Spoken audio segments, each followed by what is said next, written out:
Okay, all streams are on. We're having some issues with the internet. We should be good.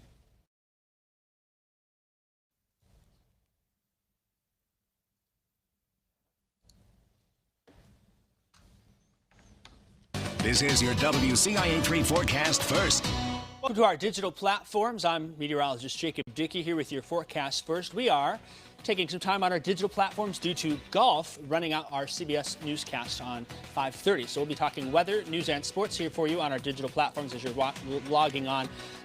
We'll be monitoring things and keeping an eye. Weather-wise, we've had some severe weather at times. Right now, no severe thunderstorm warnings in the area. The warning for Mclean County has expired. So has the one for Menard and Logan County expired. Some of these showers and storms, though, are packing a punch into the region here. We'll zoom in on Mclean County. There is a flash flood warning for areas north and west of I-55. In fact, the Carlock-Danders Blacktop is closed due to flooding at this time. Other storms to the south and west now are pushing through the Springfield area. We'll continue to watch these storms for the next couple of hours. As a bit of a soggy and humid forecast is ahead for us, we'll have details on more on that as WCIA 3 News starts right now. You're watching your local news leader. This is WCIA 3 News at 5:30. Half of the utility assistance requests have just come in the last month. And even more people need help. That's why they're asking for donations to meet increasing demand. Good evening. I'm marking you on our social platforms. As Jacob Dickey mentioned, golf pushed our TV broadcast aside. We're joining you here online. Cunningham Township is providing utility assistance for families, and within the last month they've noticed a big surge with greater need for people who worry about the lights or water going out. WCIA 3's Jamie Mays has more. Some families are having a hard time keeping their lights and water on. We have seen an increase in demand for utility assistance in this last month as other options in the community have closed. The Cunningham Township office is providing some relief for people who don't have anywhere else to go. Since November, they have helped 46 households in Champaign County with utility assistance. 21 of them have been helped within the last 30 days. Cunningham Township Supervisor Danielle Chenoweth says money is running low. Half of the $30,000 that we received from the public, we spent in the last month. They fear they could run out of money by the end of the week. Now they're seeking donors who can help people in need. We have seen families with 5 children with water off for almost a week. We've seen folks with disabilities with their power shut off. It is totally unconscionable that people should be having their power shut off when it's so hot outside. Chenoweth says if you're behind on rent and utilities, reach out to the Regional Planning Commission. For help with just utilities, she says contact the utility company immediately to set up a payment plan. Then call their office for resources. In Urbana, Jamie Mays, WCIA 3, your local news leader. Jamie, thank you. We talked to one of those women who was involved. She told us she fell behind on her water bill after moving into her home in August. All of a sudden, one day, my water got turned off. There was no notice, like there wasn't even a thing on my door. And so I had no clue as to what was going on. I was mad because I was like, how am I supposed to do this? She said help from the township did help her to get her water back on just within 24 hours and encourages other people to follow course. Arkansas's Republican Governor Asa Hutchinson told Face the Nation this morning he now regrets signing a bill into law that would ban mask mandates in school classrooms. Whenever I signed that law, our cases were low. We were hoping that the whole thing was gone in terms of the virus, but it roared back with the Delta variant. It was an error to sign that law. I admit that. Courts have since ruled that law banning local mask mandates unconstitutional.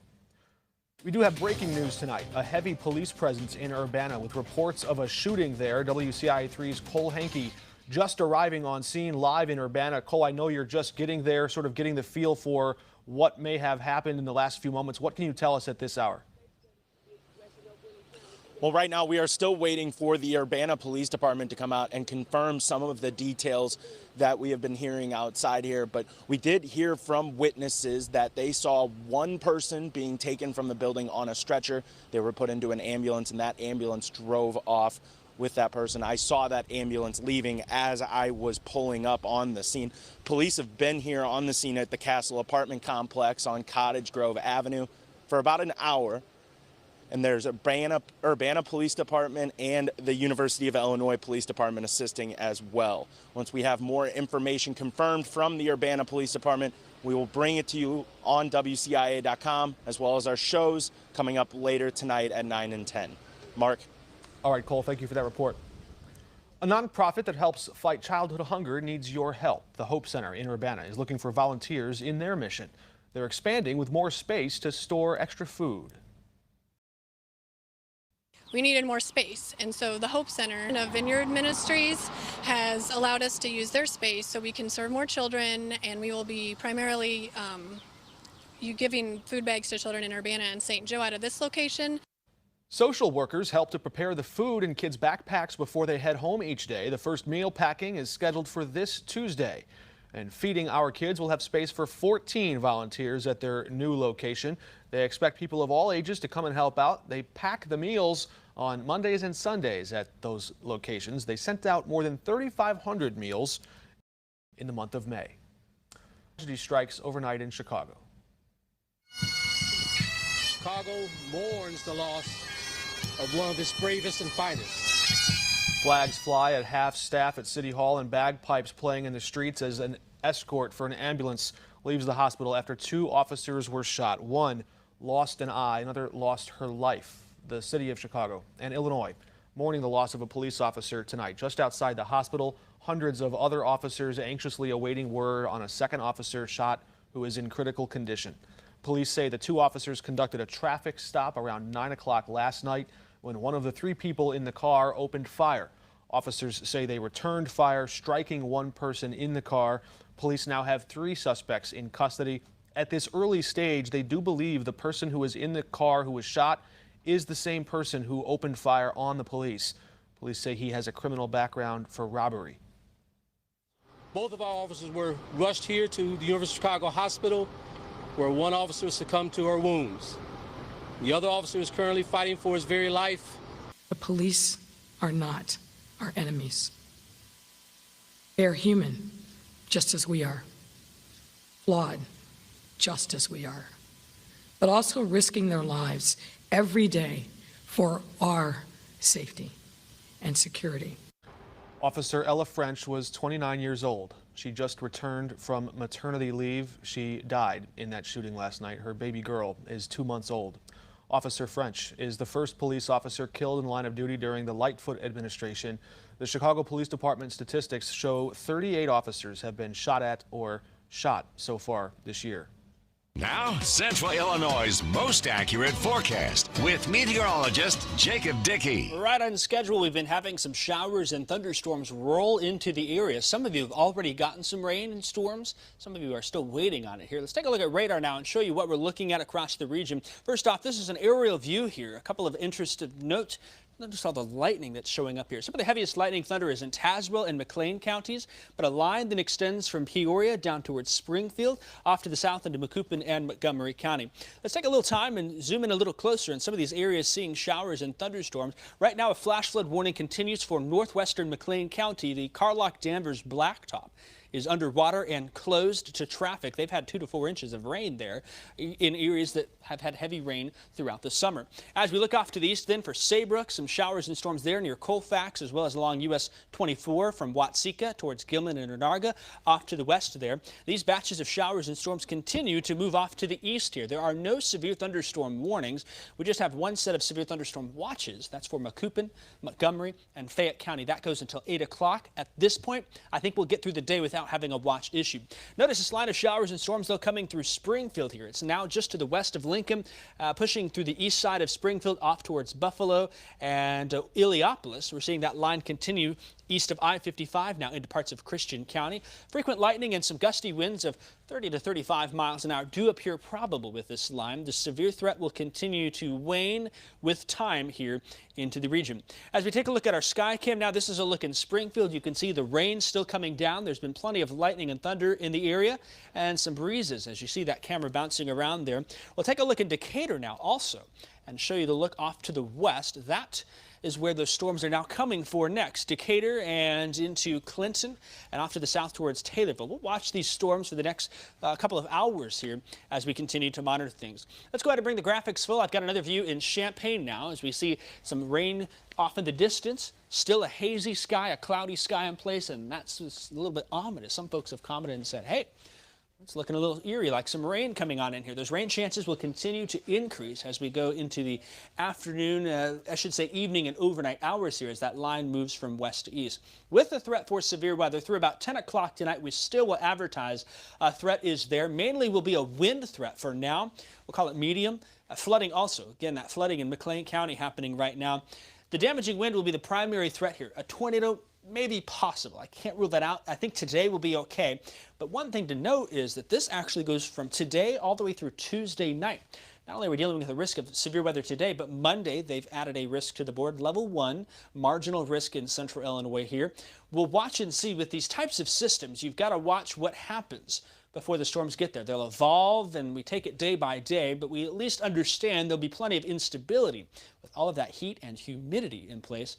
And again, Tuesday, another marginal risk north of Interstate 72, 74. The best thing to mention is just simply check the forecast each day for those rain chances and storm chances. Tonight, we do expect scattered showers and storms to continue throughout the night here into tomorrow morning. It won't be a solid washout event, but still likely dealing with some rain there as temperatures drop into the low 70s. You'll see this line here doing pretty great on the placement of the individual cells and the outflow boundary, as well as the line of gusty showers and thunderstorms. Here we go, 7 o'clock, now approaching Decatur, pushing through Taylorville and Bloomington.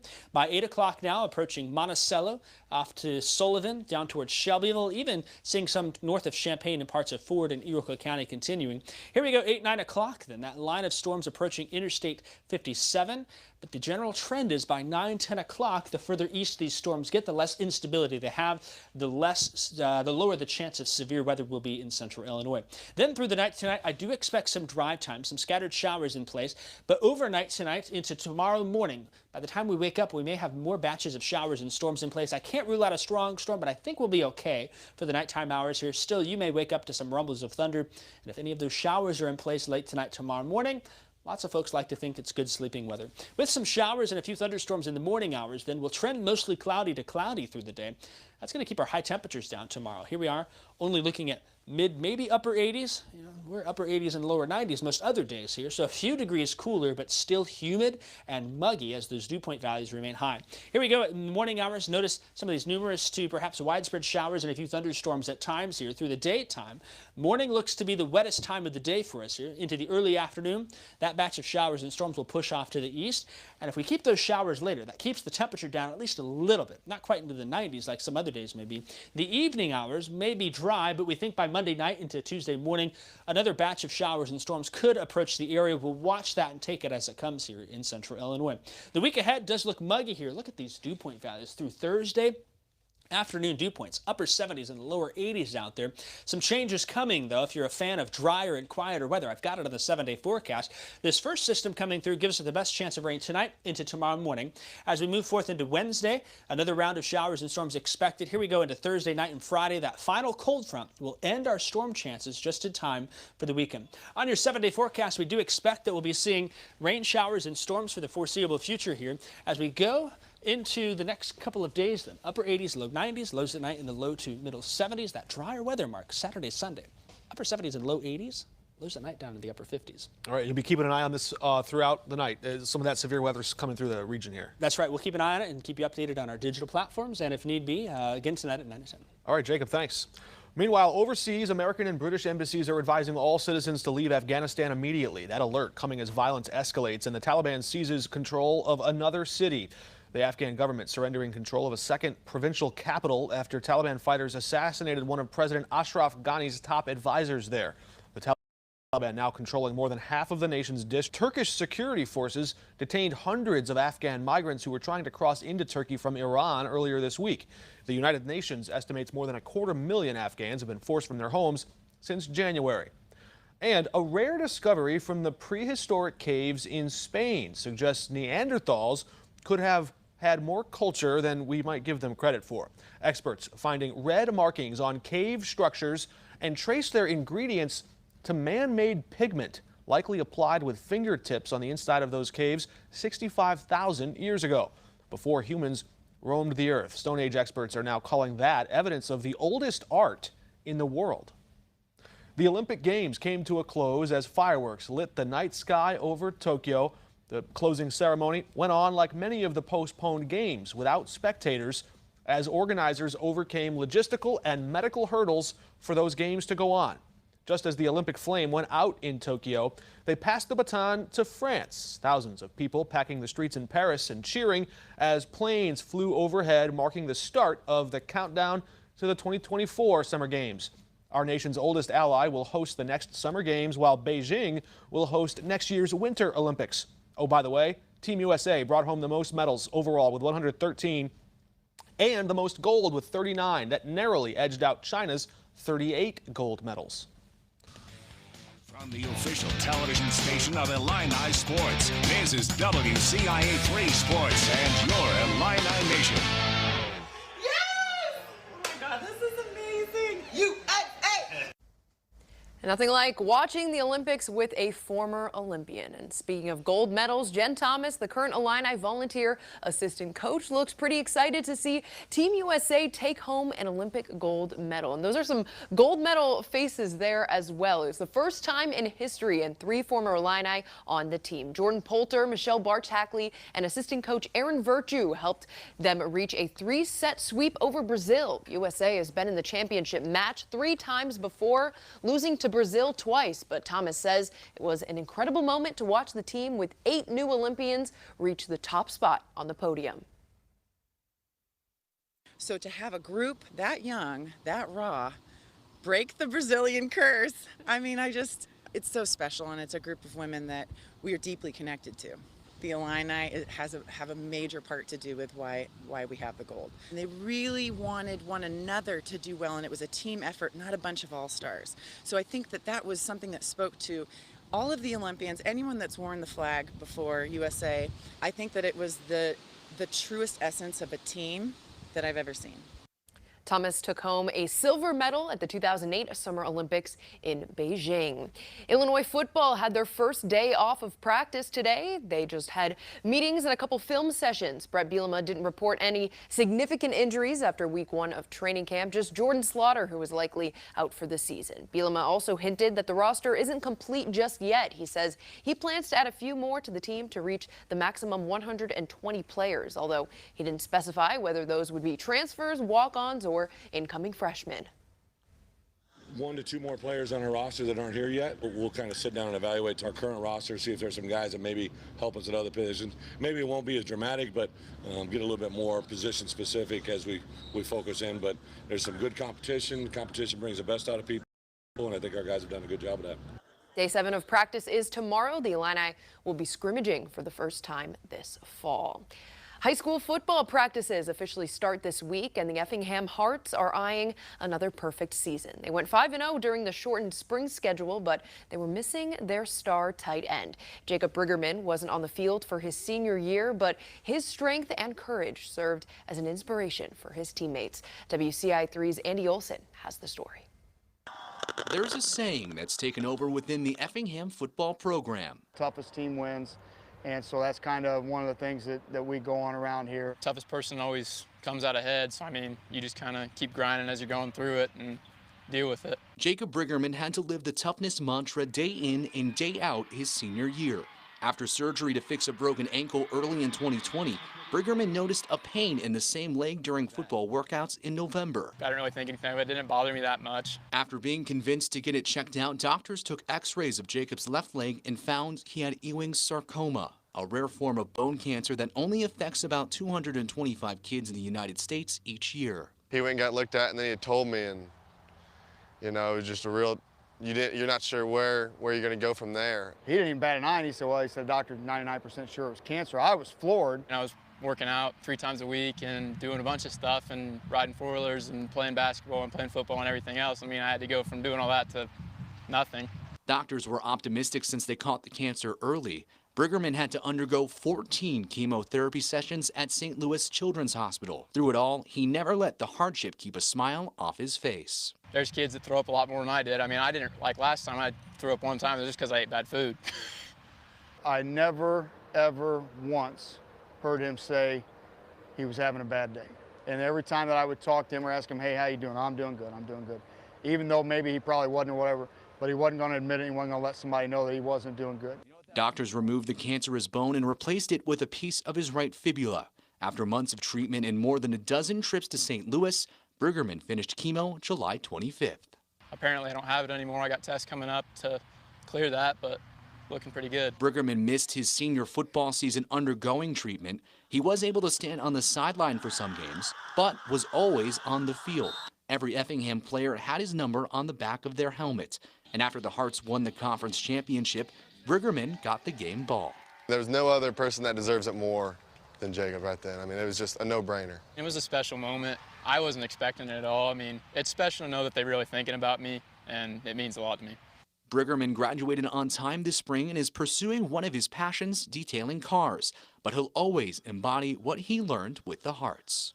I mean, toughest team wins, toughest person wins. I mean, when you have that pounded in your head for 3 years or 4 years, you're just going to keep rolling with it because it works. In Effingham, Andy Olson, WCIA 3 Sports.